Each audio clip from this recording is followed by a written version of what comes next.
Kemudian yang kedua adalah berkaitan dengan buruh. Buruh-buruh di Pekalongan ternyata upahnya itu paling tinggi, termasuk tinggi dibandingkan upah-upah buruh yang ada di wilayah lain. Ini sebetulnya menjadi ketakutan oleh pengusaha-pengusaha perkebunan. Karena apa? Takut nanti kalau mereka kaya itu akan lari, tidak mau menjadi buruh lagi. Kemudian disiasati di sekitar pabrik tebu itu cenderung di sana ada tempat-tempat perjudian, ada tempat-tempat orang jual ganja, opium, ada lokalisasi gitu. Itu digunakan untuk agar para buruh ini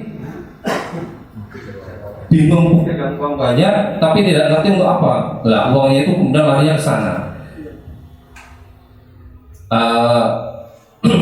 Jadi mereka setelah sampai kerja dan segala macam itu tidak punya pikiran, punya uang banyak tapi untuk apa? Kemudian untuk kegiatan seperti itu. Kalau kita lihat sekarang ya seperti halnya artis-artis ibu kota ya, banyak uang tapi untuk apa? Ya wis dukun dan seterusnya. Itu. Kemudian ini apa namanya? Digambarkan oleh laporan kolonial bahwa pejabat-pejabat Pekalongan itu dikatakan sangat miskin, tidak bermoral dan tidak diliputi oleh gengsi tradisional maupun kekuasaan. Itu seperti itu. Jadi mereka itu banyak hutang, terutama hutang itu untuk membiayai keluarga mereka. Keluarga ini tidak keluarga dalam arti keluarga batik atau keluarga inti saja, anak istri itu tidak, tapi juga para ngengernya atau orang-orang yang menjadi tanggungan adipati. Itu jumlahnya bisa mencapai ratusan. Jadi adipati Wiradesa, adipati Batang, adipati Pekalongan itu jumlahnya sampai ratusan. Nah, untuk membiayai itu butuh dana besar. Padahal gaji mereka hanya 500 gulden satu tahun. Kemudian ada keinginan mereka hanya ingin ditingkatkan saja gajinya per tahun menjadi 1000 gulden. Itu keinginan oleh adipati Pekalongan seperti itu. Ya, prinsipnya bahwa yang ingin kami sampaikan bahwa mereka pergi haji itu antara lain karena ekonomi masyarakat itu demikian dinamis berkaitan dengan sistem tanam paksa.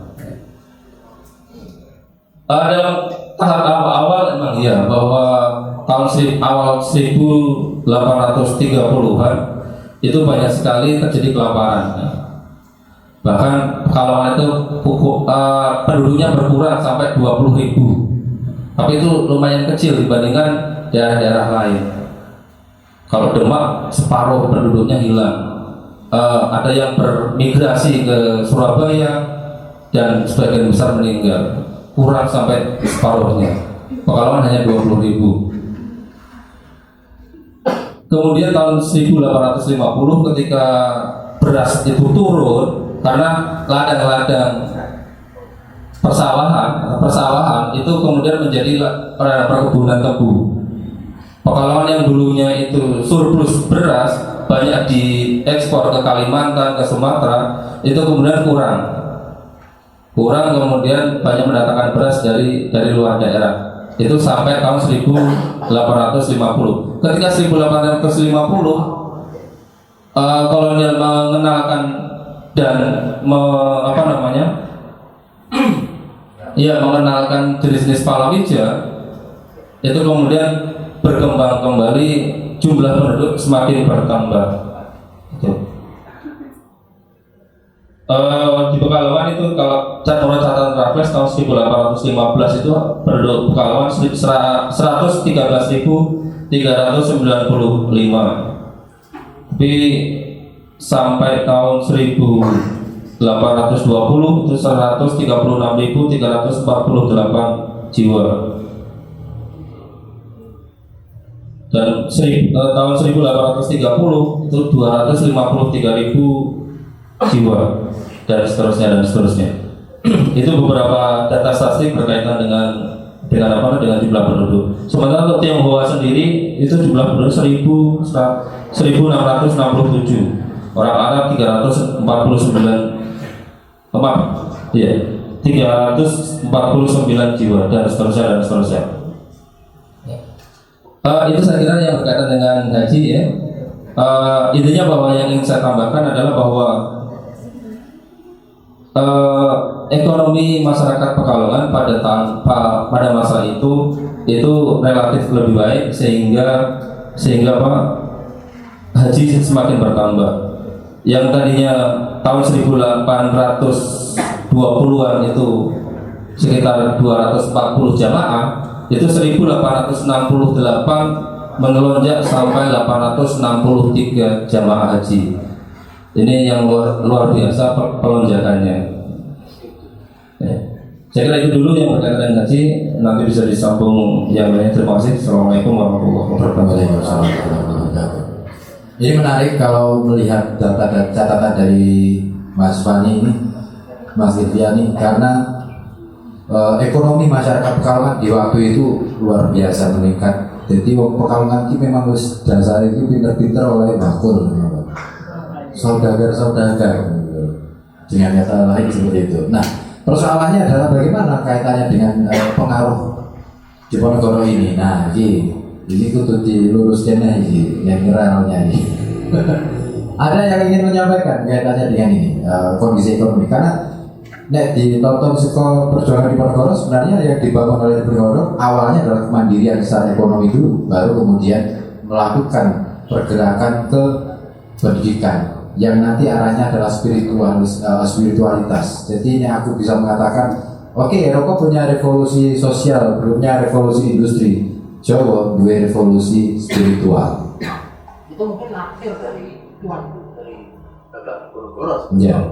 Yang lebih mendasar itu kemandirian itu tadi dibangun dari kemandirian dulu, karena ada keserasian pakai mikir. Ada keserasian antara agraris dengan perdagangan di zaman itu. Menurut catatan di Leiden kalau nggak salah, pada saat itu perdagangan di Pekalongan itu sudah sangat sedemikian maju, tapi juga didukung oleh kemampuan masyarakat Pekalongan dalam memproduksi padi. Itu yang rada membingungkan sebenarnya. Diponegoro lebih berorientasi pada agraris, tapi di satu sisi ada Kiai Mojo, ada Sentot, ada kiai lain kan. Nah disitulah mungkin kalau setebakan saya, kecurigaan saya kembali, mungkin bukan figur Diponegoro, tapi dari kiai-kiai yang ada di belakang Diponegoro itu juga berpengaruh, termasuk pada masyarakat Pekalongan. Tambahan aja Mas Budi 2 kali berarti. Ya. Ini menarik karena jalur perdagangan yang dilakukan oleh Diponegoro sebenarnya jalur utara. Nah, ini sebagai ini, monggo. Ini dikelola oleh sebelum Diponegoro dikelola oleh Ratu Ageng. Iya benar. Ini sebagai tambahan aja Pak. Tadi mengenai ekonomi di Pekalongan